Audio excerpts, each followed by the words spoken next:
Good evening, everybody. Hope everybody is doing well. Welcome back to another live stream. I am working on the grand assumption, based on last time, that my microphone is working this evening so far. So hopefully it is. I am going to probably check the chat a little bit earlier than usual to see whether or not it definitely is. So do let me know over in the live chat. Hello, everybody. I hope you're doing well. We are going to be working our way through more Eurovision 2021 songs because there's a lot still to go that I haven't covered yet. And we are going to be talking about Iceland, Estonia and Azerbaijan tonight. So, or morning or afternoon, wherever it is, whatever time it is you are watching this, whether you're watching this a week after it has streamed, as I know some people are, and brave if you watch these streams back. But yes, thank you very much for doing so. So yes, let me know over in the live chat your thoughts about any of those. Let me know down in the comments if you're watching after the fact what your thoughts are on those three songs or any of the songs that we have for Eurovision 2021.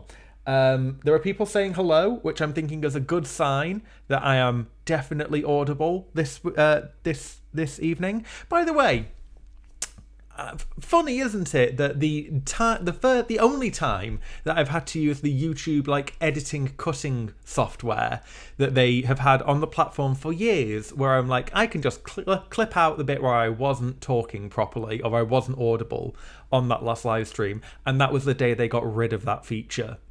Great, lucky me. So thank you. Yes, people are saying they can hear me. Great. Okay, let us quickly get into things because I want to try and get through things quickly and not have a 45-minute long live stream as usual. Let us talk about Iceland.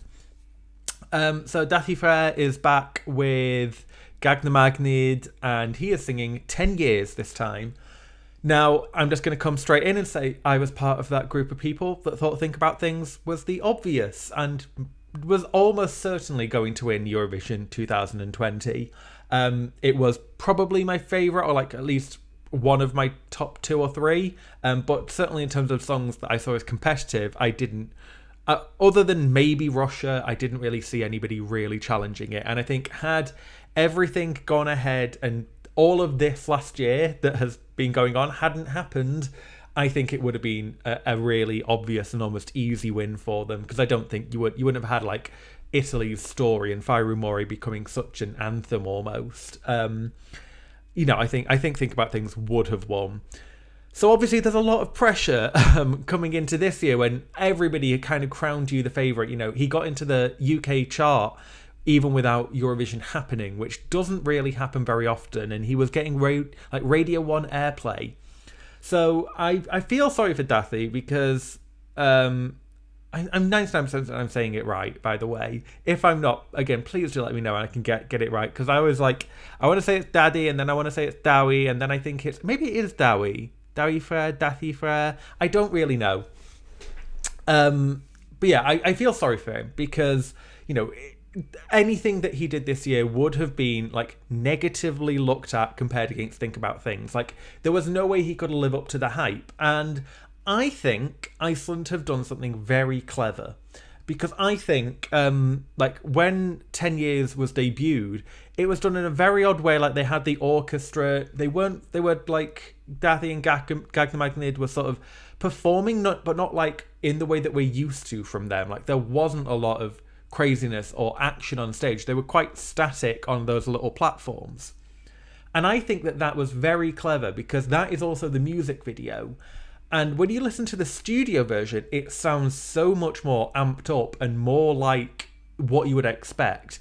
I think they tried to dampen expectations a little with that music video and first performance, because everybody watched the music video for Think About Things, and that was what everybody expected. They thought they will just pour exactly this into the live performance. And the live performance was very similar, but the people that I know that watched the live performance after seeing the music video and didn't know the context were like, well, it's good, but it's not quite as good.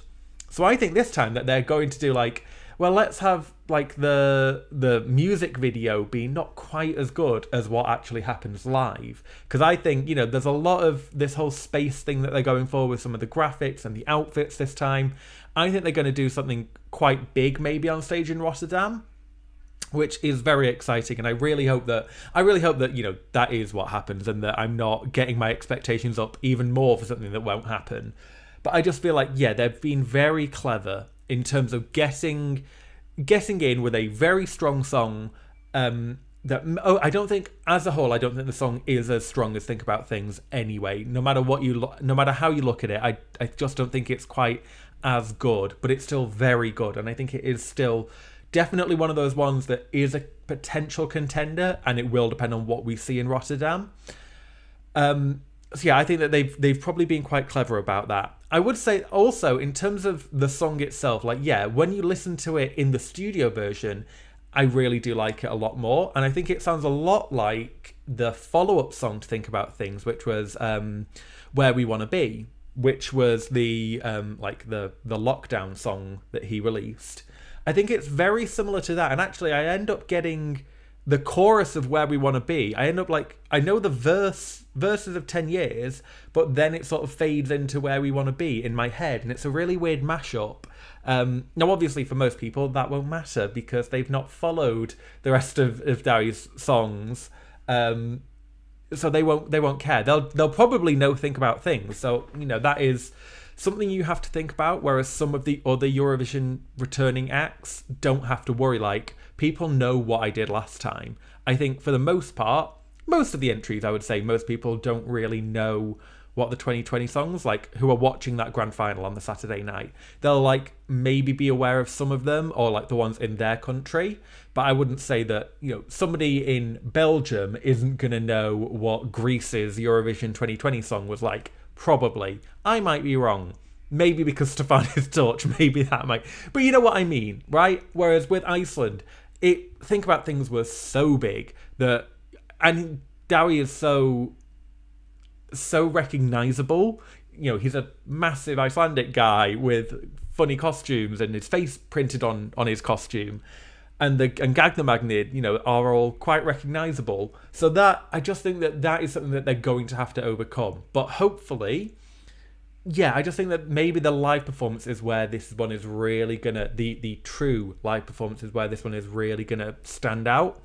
But like I said, it's really good. I definitely have it, it's in my top 10, as it is at the moment.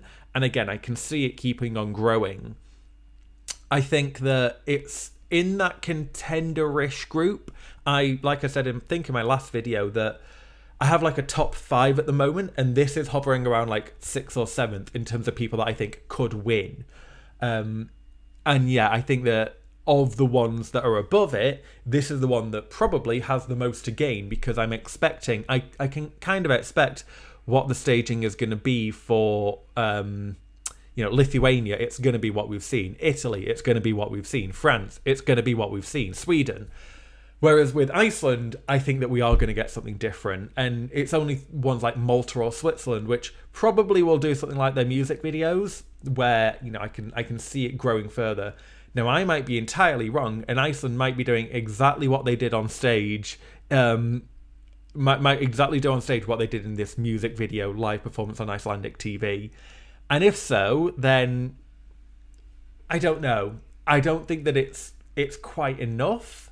I think he's definitely going to qualify no matter what. Do not start thinking that Iceland aren't going to make it to the final.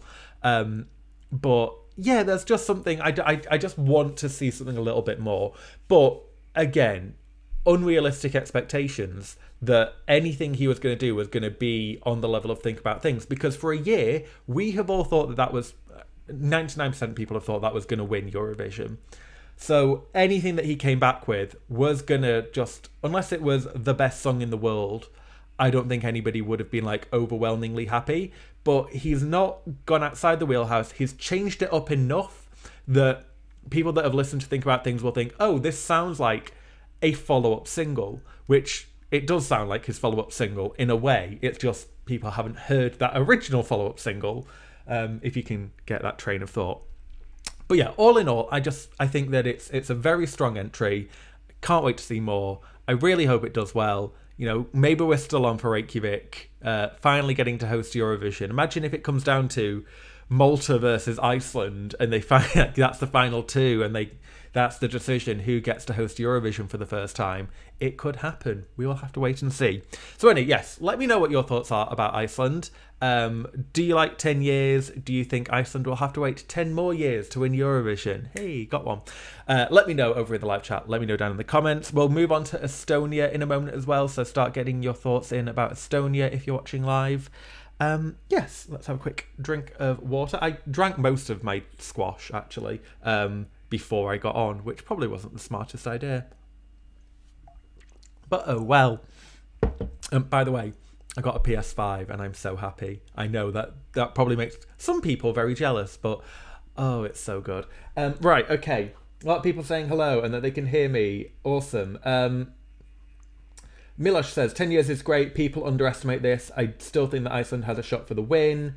Cameron saying, love 10 years. One of the most underrated songs of 2021.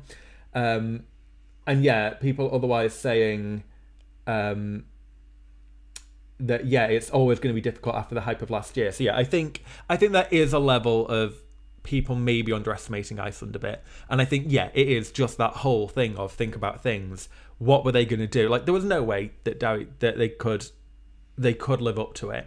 So I think taking that step back, then there is still somewhere for this to go. Steve says, I think there's an actual music video for Iceland coming next Friday, which, if so, very good. And I can't wait to see that because hopefully, yeah, there is a hint. I mean, it felt weird, right? That they were teasing, they said this is the music video, but it kind of wasn't. It was just a live performance. And then they had, you know, all along, like the hype for 10 years sort of has been around this whole space theme. And that really wasn't present unless you were like, they kind of had not even like really Star Trek-y kind of outfits on, but more like Crystal Maze outfits.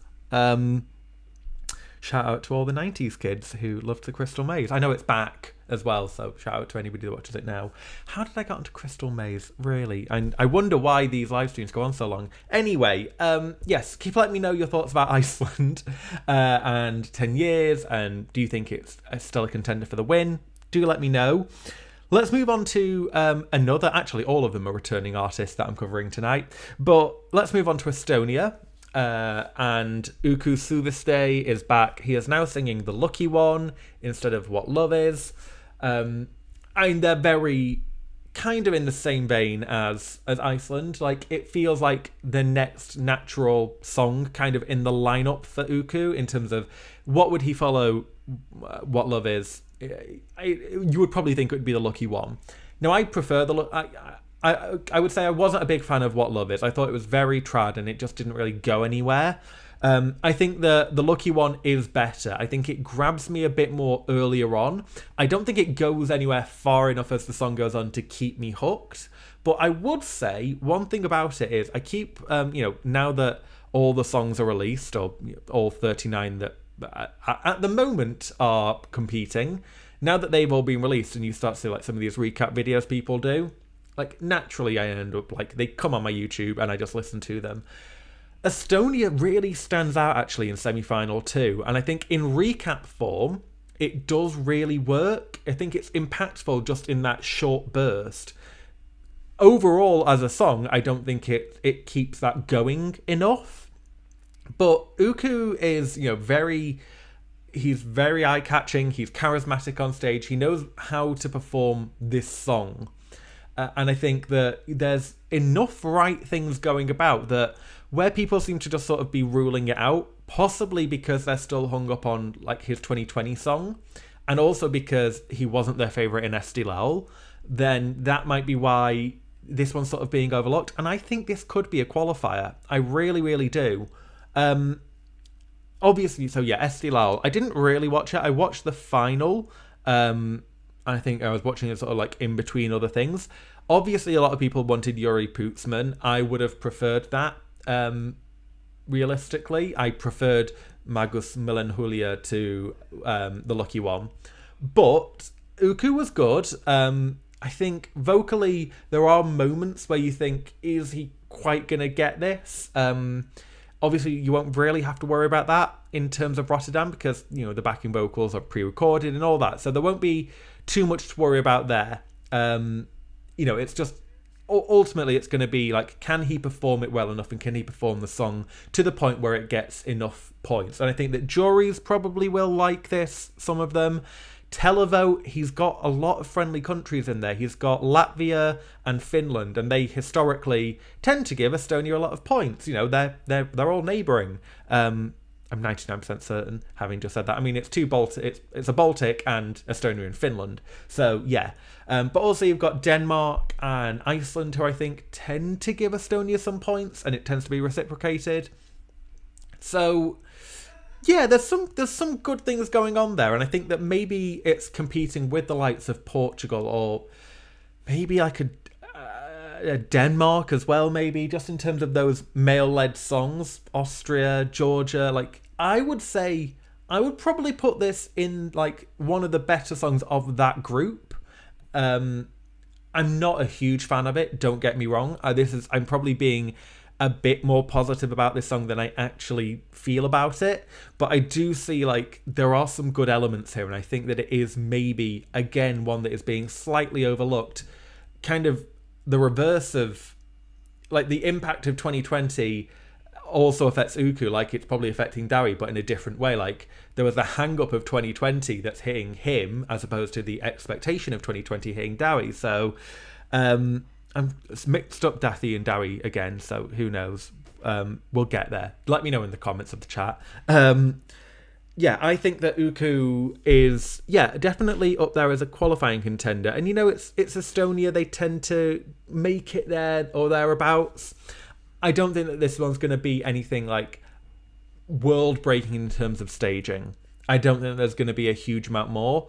But there's enough good things going on. It's hard to really, like, go into a lot more detail on it as well, though, because it is just sort of a very, like, 3 minutes that just sort of passes you by. It gets you at the beginning and it gets you in a recap, but otherwise, like, it's not overly memorable. I think the people that will vote for this will vote for it mainly because of Uku as a performer, and also maybe just thinking, oh, it grabs them in that moment when they're watching semi-final 2 back. Also helps that overall, I would say semi-final 2 is weaker than semi-final 1. Semi-final 1 is like 13, 14 dead set qualifiers, and that isn't possible.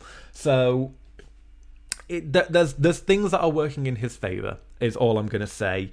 And yeah, I just think it's a little less theatrical, I guess, than 2020 was.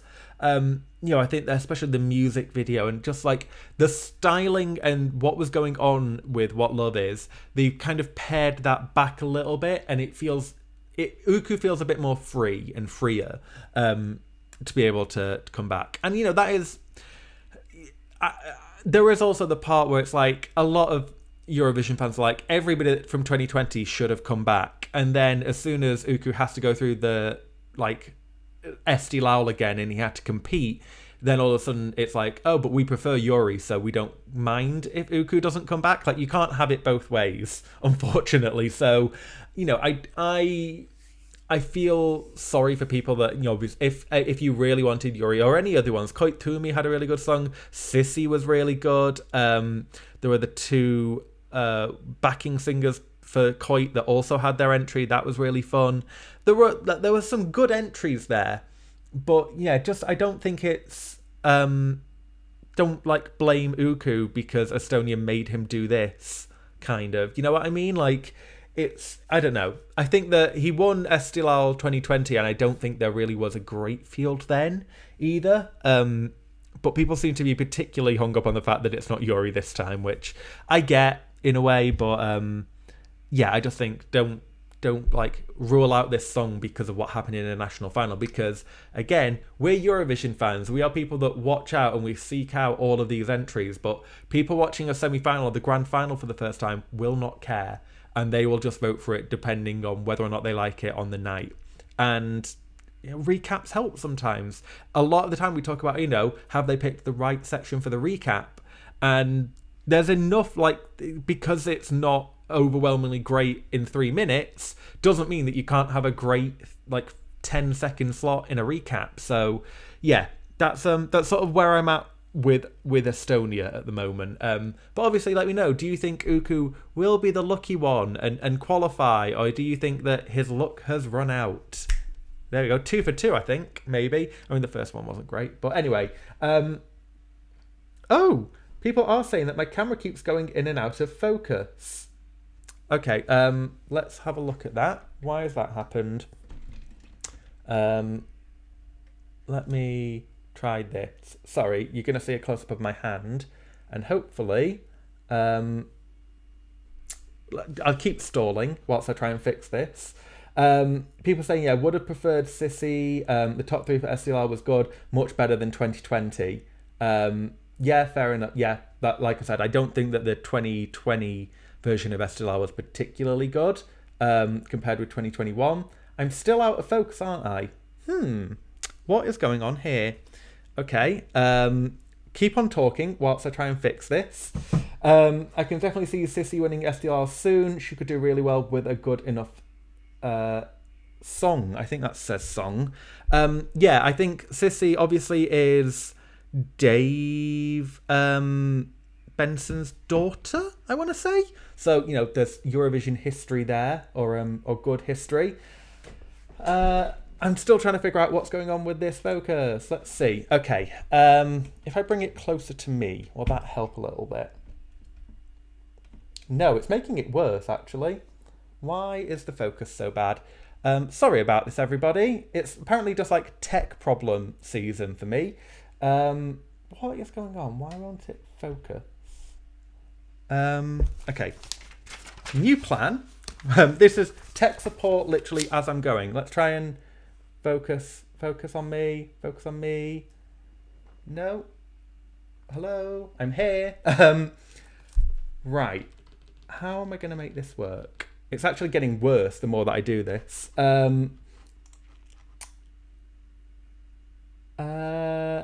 Okay, good news. So apparently Sissy has confirmed she's coming back to SDLR in the future. Every night's a Friday night, exactly. What is going on? Why are we having an issue with my everything this week? Let me turn it on and off. Let's see whether that helps, maybe.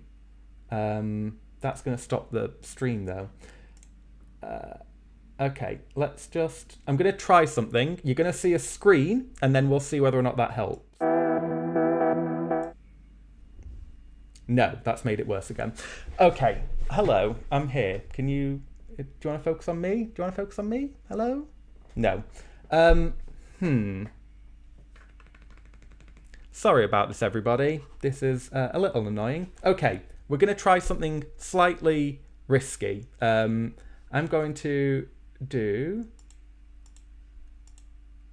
that. No. Okay. Well. Why is the focus so poor? This is great when you've got a lot of people watching you. Okay. Let's see whether or not it decides to come back at some point. Let me bring the light more onto me. Is that going to help? More light?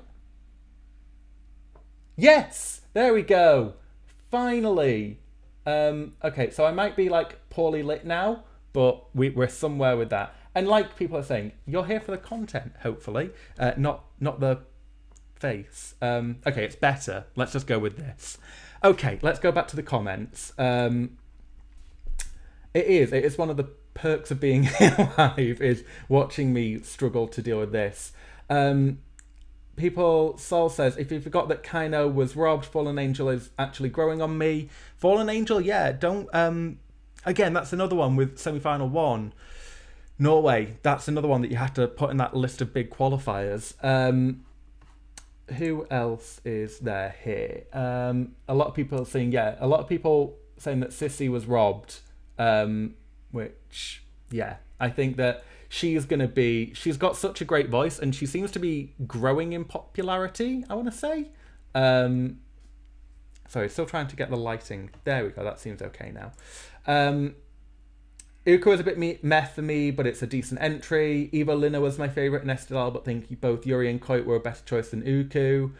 So yeah, a lot of people seem to be sort of on the sort of on that fence of there were other better options in Estilal, which I would agree. I think that there were better options. I just think that, I feel anybody that had to then compete again, like for the most part, other than Finland and maybe and the Mamas, I guess, like most of them end up winning quite convincingly. Like Uku won quite convincingly, the Roop won quite convincingly, so there will be other examples as well. But yeah, I think that's I'm glad that he got a chance, because otherwise, it does feel unfair for some of the artists that didn't get to come back and other ones did.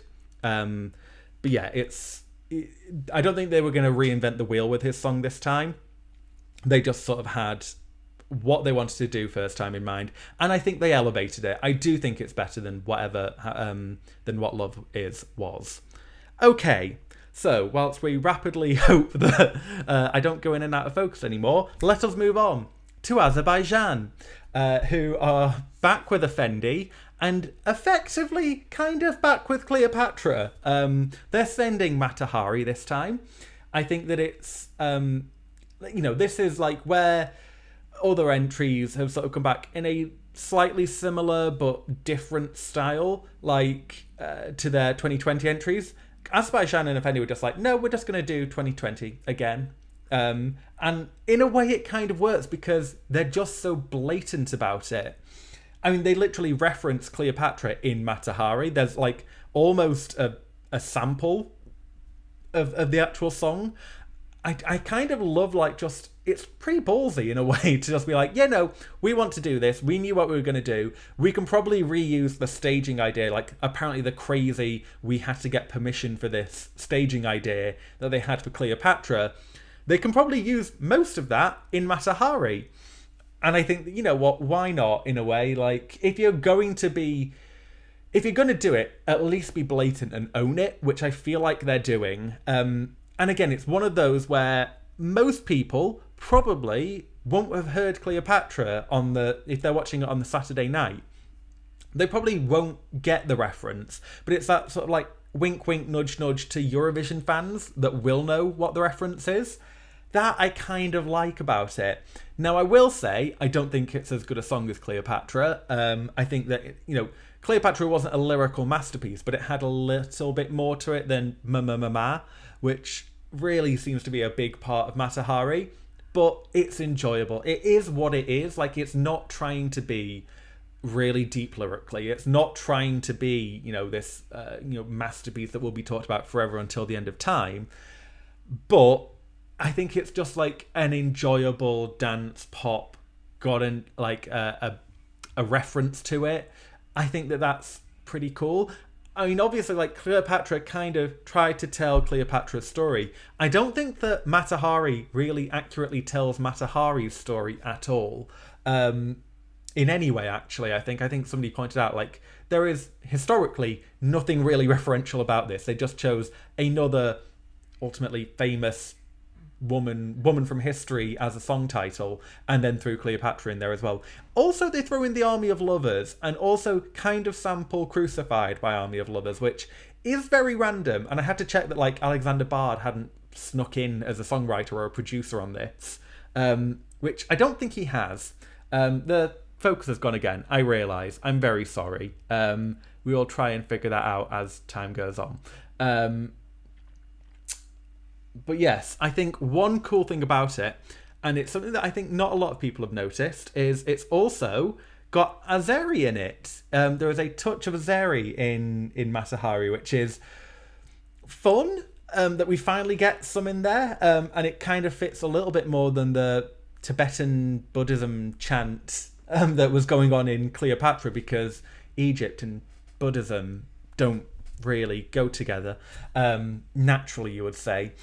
Or ancient Egypt, at least. I don't know. It's just fun, I guess. And there is, like, cool instrumentation. I like, again, that they've got more of an Azeri influence in there than they do kind of... It wasn't very Egyptian sounding, Cleopatra, but, it feels a little bit more honed to what you would like to see from Azerbaijan a bit more, where they don't just send rent a song kind of entries, which they have done. I mean, they literally bought Cleopatra from San Marino, if you will believe what people say. So, you know, that's something that is always... I'm just moving this a little bit closer. Yeah, that's something that is nice to see. And they've kind of, ever since Azerbaijan stopped kind of trying so hard to win, because, you know, they had that phase from like 2009 through to 2013, I guess, where they were desperate to win and they were throwing as much as they could behind it. And then they kind of had a couple of off years, like 2014, 15, even 16 really, weren't great. And then Dihaj came along, and then Azerbaijan 2018. Cross My Heart, which I really like. And I think that Izel is such a good artist. I'm really sorry that she hasn't had a chance to come back and do her style yet. And then, you know, I think they seem to have taken it a bit easier, started experimenting a little bit more, and almost they're trying harder again, but with a little bit more reverence and like awareness of what they're doing, and with Eurovision. So yeah, I think that's nice to see, and I think that hopefully they keep on bringing that. I don't see this like doing as well as Cleopatra could have done, but again, we have to wait and see what they're going to do with the staging, because you have to believe, like, the music video is not an awful lot compared with Cleopatra. Maybe again they're like tempering expectations and they're thinking, let's shock them and wow them with whatever they do on stage. So yeah, there's again, it's a difficult one to be like, oh, there's a lot to say about this, because there kind of isn't, when you just think it's like Cleopatra but not Cleopatra, but also got its own like cool little things. I enjoy it. I'm listening to it a lot. There's some, yeah, it's one of those that I think is going to be, people will want to listen to this at a Euro Club or at a Eurovision night or whatever it might be. They're going to want to like try and listen to it and just hope that hopefully we will be able to do that soon enough. Sorry about this again, about the camera and the lighting and just, yeah. Oops. Thank you for watching still, if you are. But yeah, that's sort of where I'm at with Azerbaijan. Definitely up there. It's not going to be a contender. I enjoy it. I don't enjoy it as much as Cleopatra, but hopefully there's something a lot more to come, and I suspect there will be. It's Azerbaijan. They're going to throw something wild on stage. I mean, we didn't think with Skeletons that they were going to have a man with a horse's head on stage, and yet there we were. So anyway, yeah, let me know what your thoughts are. Do you think it's as good as Cleopatra, or, you know, are you more of a fan of this? Whatever it might be. Let's have a look over at the live chat. I'm apparently back in focus a little bit. Who knows whether I will be. Stephanie says, Azerbaijan has the most annoying song this year. I absolutely hate it. Besides, it's an exact copy of the song last year. Cleopatra 2.0, but a different historical sex icon, MEKS says. And Sal says, to quote Efendi, her song is just like Cleopatra. Yeah. I mean, I'm not, like, overly bothered. Because, first of all, I really liked Cleopatra. That was in my top 10 last year. And it was a lot of noise, and it was a lot of a lot. But sometimes you just like that. And I think, again, like, in the context of 2020 and where we were like looking at when it was released, it was like, I can probably do with a lot of a lot and a lot of fun. And, you know, there's a lot more bops this year, which probably doesn't help Azerbaijan a lot. You know, we've got, just a lot of bops. I don't really need to name them, but you've got like San Marino, Moldova, Latvia again, and Greece, and so many female bops, which is great because I love them usually. So, you know, it doesn't stand out as much and it isn't as loud compared with some other ones. But yeah, I think the fact that they have just been so on the nose with the reference and the fact that they've copied it, like, rather than letting Eurovision fans argue about, oh, you know, is it a copy? Oh, it's Fuego 2.0. Oh, it's Euphoria 2.0. They've just been like, yeah, we're sending practically the same song with a slightly different instrumentation, which I think kind of works for the song, the slightly different instrumentation. Milosh says, Azerbaijan is so overrated, in my opinion. And it's just singing Mata Mata Hari for half of a song. A lot of people are saying, MEKS does make the point. To be fair, a song about a former exotic dancer who was executed during World War II would be a downer. Yes, that is true. And actually, Mata Hari herself was Dutch, so there's a nice little tie-in there at least. I'm pretty certain she was Dutch. I think she claimed she was from the Dutch West Indies, but was actually just from the Netherlands. So at least they've gone like a little bit more referential than ancient Egypt.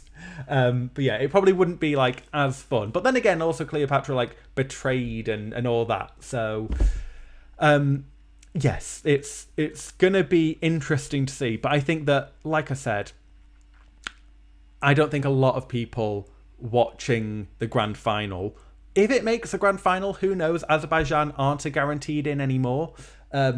But I think it probably will make the final. A lot of people on that Saturday night, or even in the semi-final, probably won't be like too aware of the fact that she sang a song called Cleopatra last year and it sounds exactly like that. They're just going to be hit by like a wall of sound again.